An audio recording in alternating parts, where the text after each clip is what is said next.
Hello students, my name is Suresh विमल।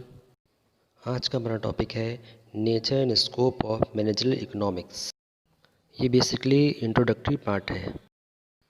तो मैं आपको आज ये समझाने की कोशिश करूँगा एक्चुअली इस मैनेजरियल इकोनॉमिक्स टॉपिक में क्या क्या हम पढ़ेंगे, और ये भी कोशिश करेंगे देखने की कि मैनेजरियल इकोनॉमिक्स की इम्पोर्टेंस क्या है और ये फ्यूचर में किस तरह से मैनेजर्स की डिसीजन मेकिंग में हेल्प करता है।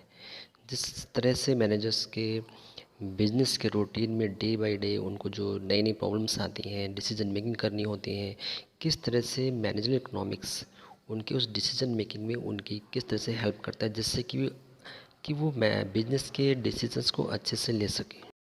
जैसे हम जानते हैं जो हमारे रिसोर्सेस हैं वो लिमिटेड है, बट उनका जो यूज़ है वो अनलिमिटेड है। तो इकोनॉमिक्स हमें ये सिखाता है कि हम उन लिमिटेड रिसोर्सेस को कैसे इफ़िशेंटली यूज़ कर सकें जिससे हमें ज़्यादा से ज़्यादा प्रॉफिट हो सके।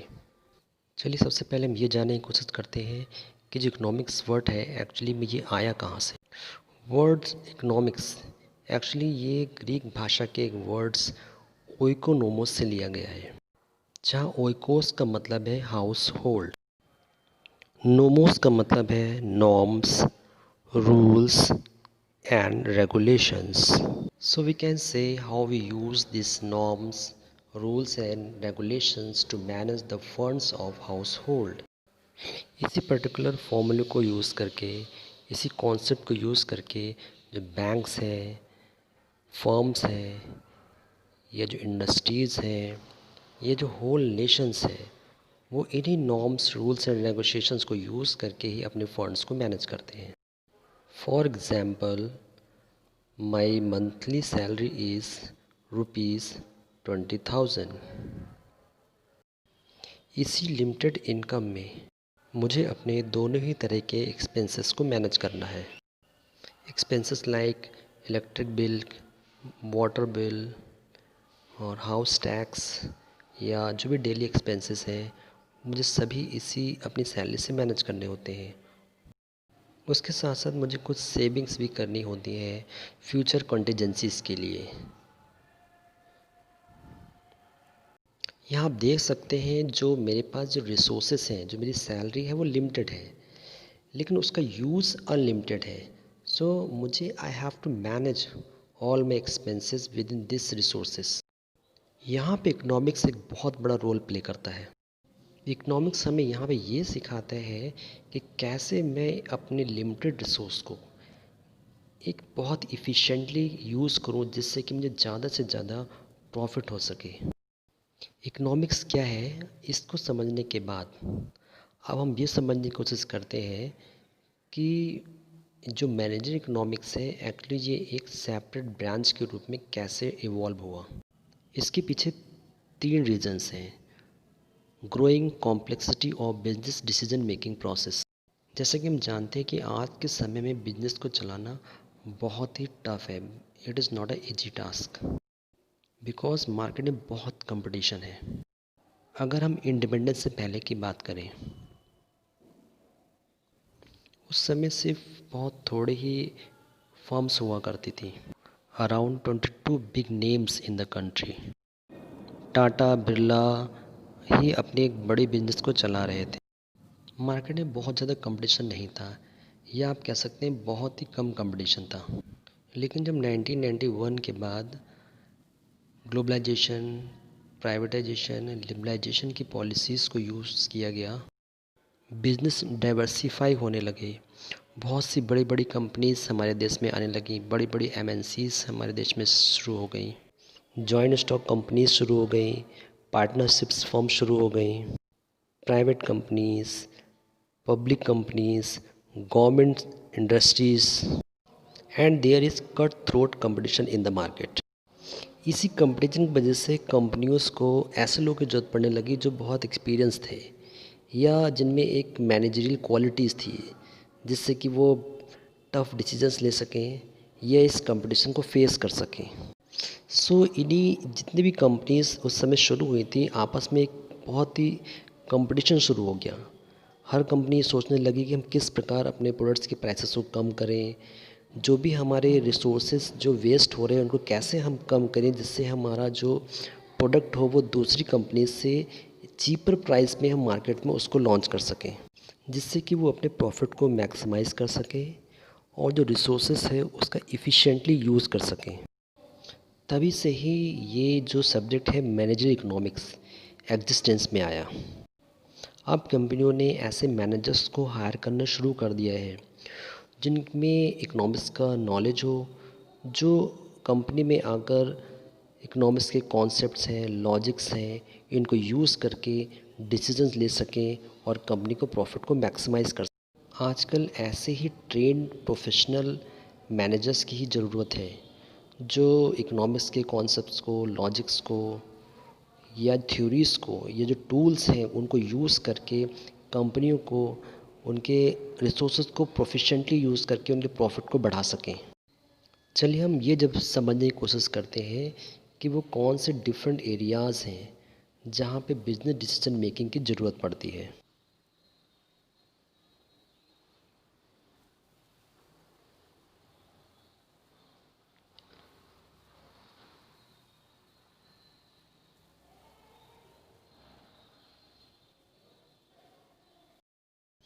Managerial decision areas include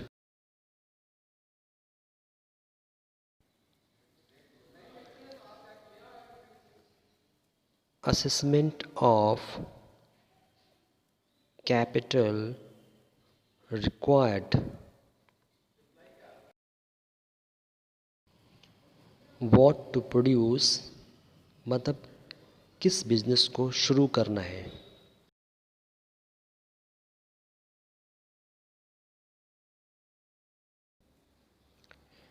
determination of profitable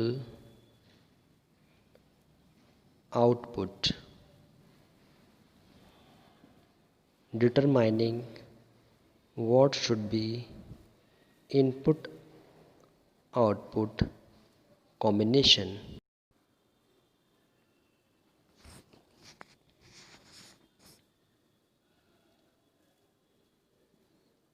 and that is marketing, sales, promotion।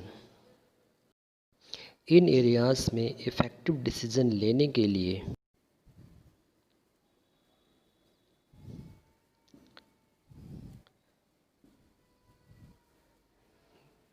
there is application of economic concepts।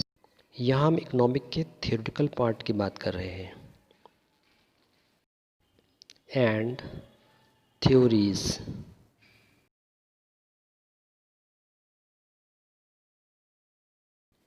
इसके साथ साथ हम कुछ क्वांटिटेटिव मेथड्स भी यूज़ करते हैं जो कि इकोनॉमिक्स का एक टेक्निकल पार्ट है।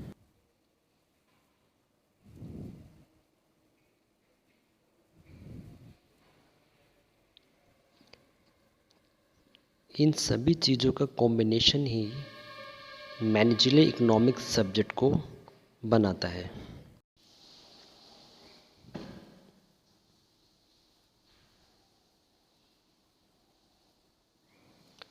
Now summing up, managerial economics is the application of all the economic concepts, theories and analytical tools to find optimum solution for business problem।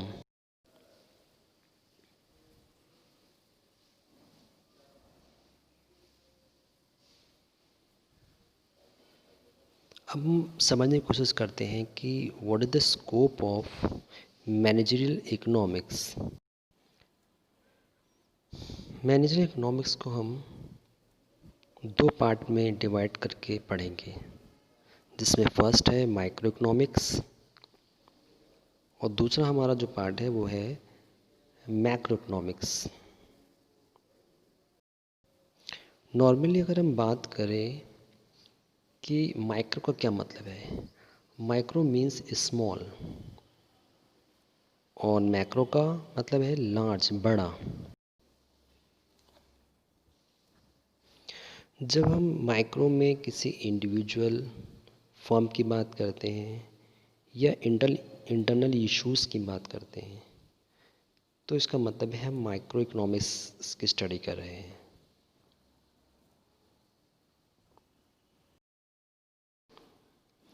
और जब हम माइक्रो इकोनॉमिक्स की बात करते हैं तो हम बात करते हैं नेशन की, whole nation and external part of the forms. So managerial economics will be covering micro and macro areas of a company। चलिए हम देखते हैं कि माइक्रो इकोनॉमिक्स में इंटरनल इश्यूज कौन कौन से हैं। Internal issues includes all those problems which arise within the business organizations. These problems are controllable by nature. Some of the basic internal issues are what to produce, how to produce, choice of technology, how to price the commodity, how to promote sales, how to face price competition, how to decide on new investment, how to manage profits and capital, how to manage an inventory of finished goods, inventory of working capital, inventory of raw materials, all these। इन सारे internal issues को solve करने के लिए बहुत सारी theories को develop किया गया। वैसे तो हम अगले चैप्टर्स में, जो आगे के चैप्टर्स हैं, उनमें इन थ्योरीज़ को हम डिटेल में पढ़ेंगे, लेकिन यहाँ हम एक शॉर्ट में इन थ्योरीज़ को देखते हैं कि how these theories solve all these internal issues. First theory है माइक्रो इकोनॉमिक्स की, थ्योरी ऑफ डिमांड। जैसे कि हम जानते हैं कि कंज्यूमर इज़ किंग। ये थ्योरी बेसिकली कंज्यूमर के बिहेवियर पे फोकस करती है। कंज्यूमर कैसे डिसाइड करता है कि उसे किसी प्रोडक्ट को ख़रीदना है या नहीं ख़रीदना है, उसे कितनी क्वांटिटी ख़रीदनी है, उसे किस प्रोडक्ट को कब ख़रीदना बंद कर देना चाहिए। और जब किसी प्रोडक्ट्स के प्राइस में चेंज आता है तो कंज्यूमर कैसे बिहेव करता है, कब उसका टेस्ट प्रेफरेंसेस चेंज हो जाते हैं, ये सब प्रोडक्ट्स की डिमांड को अफेक्ट करते हैं। सो कंज्यूमर के बिहेवियर को समझना बहुत ही ज़रूरी है, एक बहुत ही इम्पॉर्टेंट पार्ट है माइक्रो इकोनॉमिक का। नेक्स्ट थ्योरी है theory of production and production decisions. ये थ्योरी इनपुट्स एंड आउटपुट्स के रिलेशनशिप को बताती है। जब हम इनपुट्स की बात करते हैं तो there are 4 factors of productions.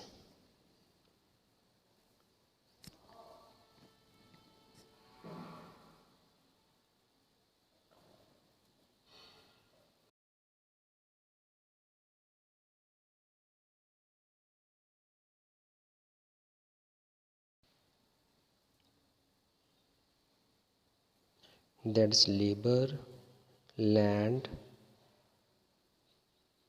capital and entrepreneur। These are the inputs जिसे हम यूज़ करके फाइनल प्रोडक्ट्स बनाते हैं। That is our output. Theory of production हमें कुछ सवालों के जवाब देती है। That what should be input and output combinations, how much input should be used to maximize the output, how should input be used so that there is no wastage of resources, because जो resources है वो limited है।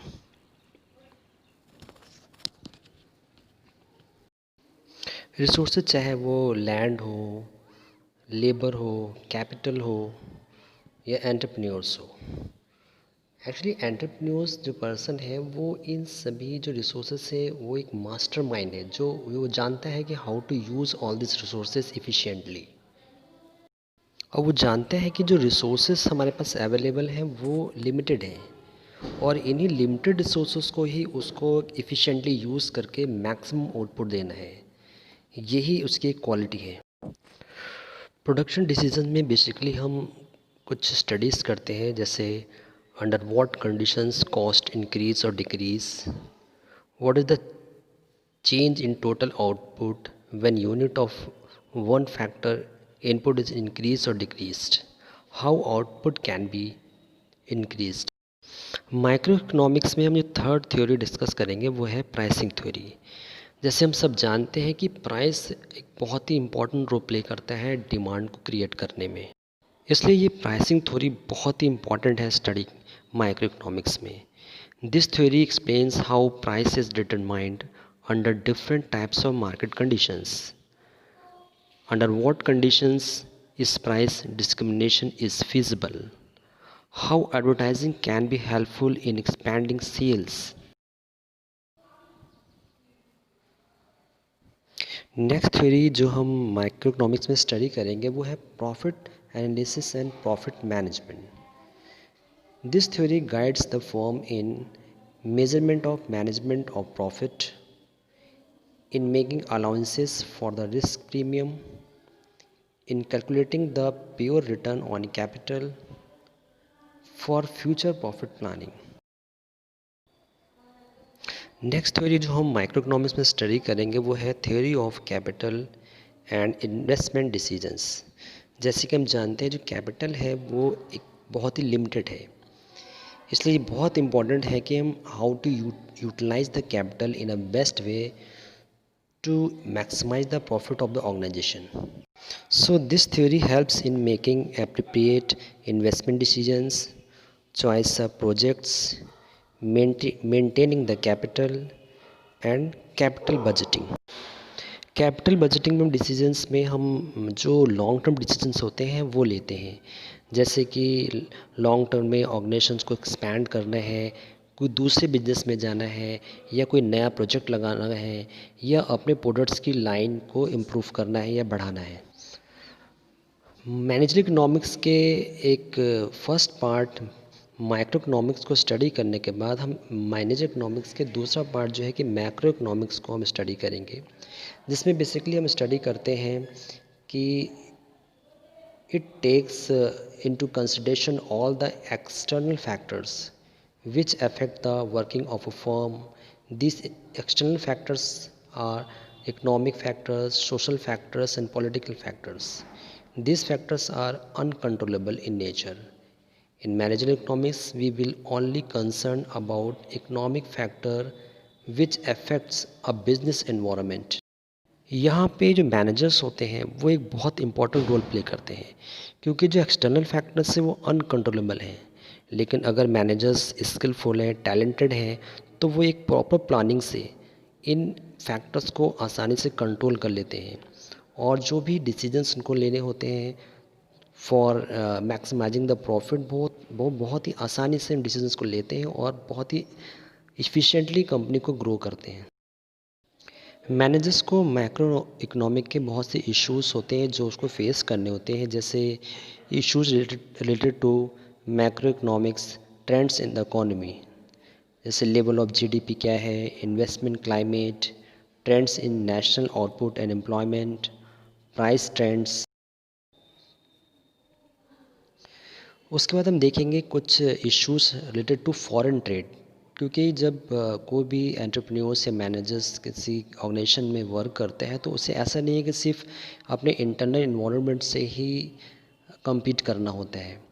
आज जो globalisation का दौर है यहाँ पे हमें बाहर की कंपनीज़ भी हमारे देश में हैं, उनसे भी compete करना होता है, बहुत से डिसीजंस लेने होते हैं।